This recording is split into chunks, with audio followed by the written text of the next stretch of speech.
Right, you join us in the Range Rover Classic. We're going back to France to get it re-MOT'd because I've got to get the logbook, and the MOT is now 6 months old, even though it's valid for 2 years. French bureaucracy, never hate on the DVLA, ever, because it's just lush. Right, so we're going back to France. It's driven down lush this morning, hasn't it, Mrs. Powerful? She wasn't sure about bringing the old Classic, but it's a gem. We've even got an oven in the back for the house in France, but that's another story. Right, let's get to France and get re-MOT'd. So day 2, we were down to the MOT station and it passed its MOT or control technique. As you can see, there was a couple of minor advisories. The rear wash wipe wasn't up to much, and the chassis number, they reckon they couldn't read all of it or something, but I think that's where I'd put that lanyard guard on it and it made it all a bit greasy, but all good. So we could then apply for our French logbook. So while we were waiting for the logbook to come, we put the old Classic to use. We got the trailer on it and we filled it up with a ton of gravel, and we used it on the house to fix some stuff up. We even went shopping with it, and a Land Rover Defender pulled up behind us at the shops. Never met the guy.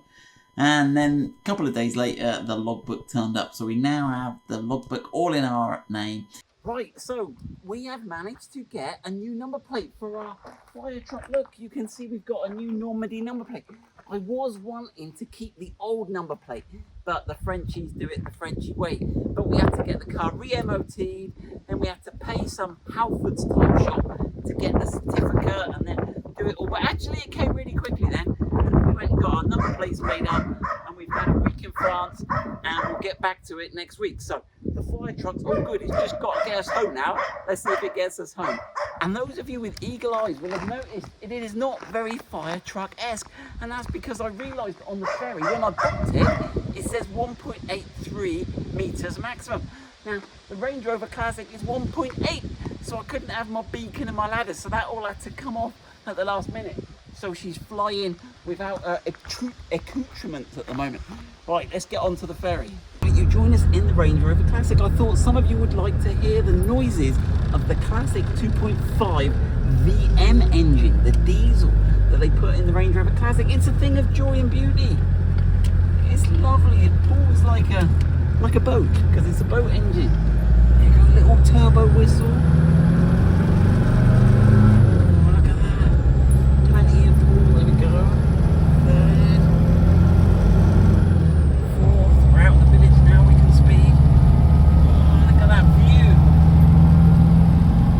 So we're cruising along, we're doing like 110 kilometers an hour, and we've got a slight rattle.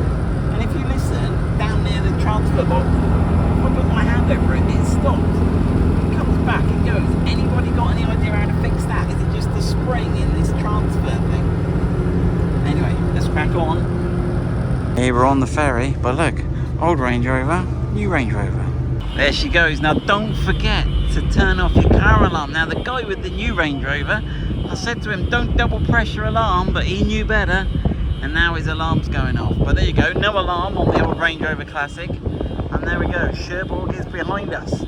Pole position for unloading.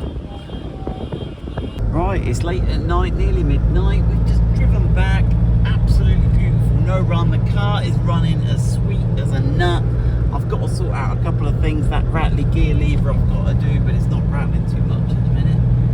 But other than that, a brilliant trip. Sorry again, we haven't been making videos for a couple of weeks, but we'll get back on it. We've got to recruit a new workshop assistant and do some other bits and pieces. But loving the Range Rover, loving the Range Rover Classic. I really understand the Range Rover brand now, how it can cruise in modern day traffic at 70 miles an hour, it can go off-road. And back in the day, this must have been awesome. Anyway, time for bed.